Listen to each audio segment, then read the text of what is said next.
Man, it's tough being Captain America these days, isn't it? It's some work. It's a good time, though. I wouldn't want to be anybody else. You know, one of my favorite quotes from Sam is, "The only power I have is that I believe we can do better." And to me, that quote is like totally who Captain America is and what he's about. How much does that mindset shape Sam's leadership in Brave New World? Well, it's a big part of his leadership, because we have to realize, all Sam has is himself.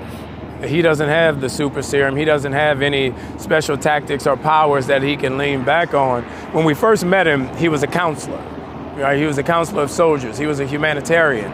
He was a helper.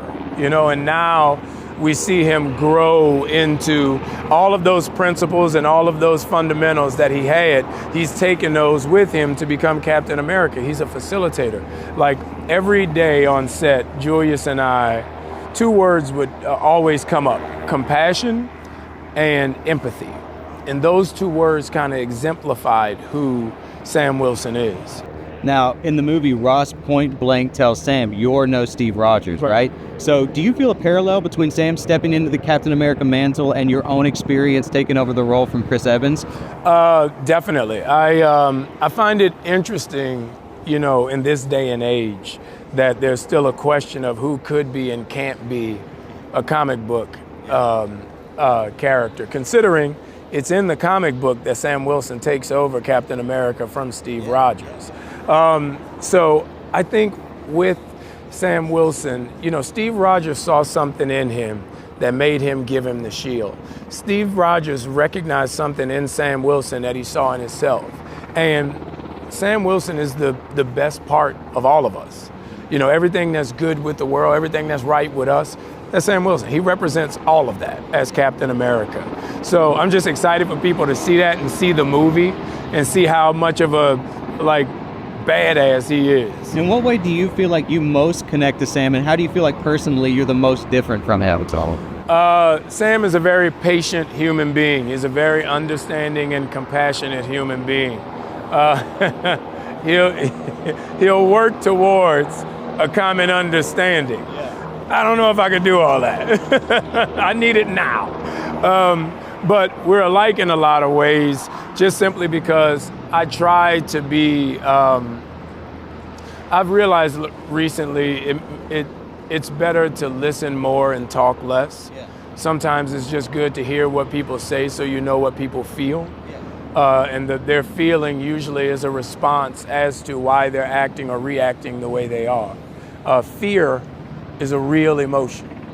And that's the way I feel Sam and I are alike. There's a lot of listening and compassion and understanding that I try to implement in my day-to-day life, and that's directly because of Sam. Do you think that's something that you've learned from Sam, playing him along the years? That's something I've learned from playing him over the years, just that idea of, being a humanitarian, being a giver of support, being a friend. I think the definition of a friend has changed so drastically that, the idea, like the other day at the Golden Globes when Sebastian won, everybody was so confused why I was so excited. I said, because he's my friend. Yeah.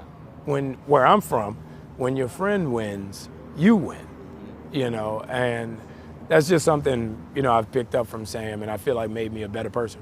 We're not even friends yet, and I'm excited for you to finally be Captain America. Now, without getting too spoilerish, how does the end of Brave New World position Sam as the man to lead the Avengers in Doomsday?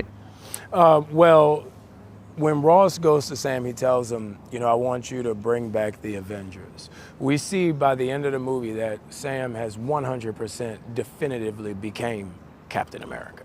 Like, there's no question after seeing this movie. His ability, his compassion, just everything about him, his leadership, everything about him screams Captain America. So by the time you get to Doomsday, you'll have Sam at his finest point and his finest hour, coming off of this battle of basically saving the world from Red Hulk. Dude, I'm so excited. I can't believe you guys just showed me 25 minutes of it. Just rotten. Now, you've mentioned the possibility of getting another Cap movie down the line. Who's a villain from the comics we haven't seen yet that you'd love to square up against? That's hard. I don't know. Who would you say? Who would you say? For me, Scourge. I want really? Scourge so bad. I think he's such an interesting, like, a killer of supervillains. Yeah. You know, I think that's awesome.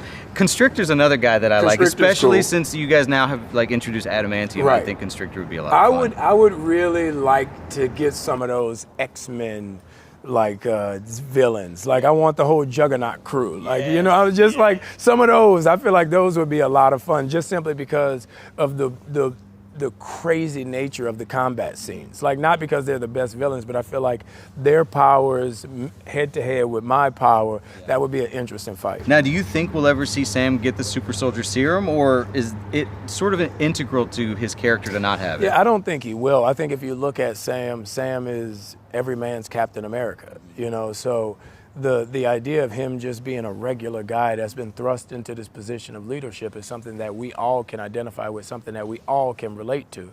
So I think it's important for him not to get the serum, because then that takes him out of the realm of the possibility of any of us being Captain America. Now, as two guys in their 40s, have you ever thrown out your shoulder, tossing that shield around?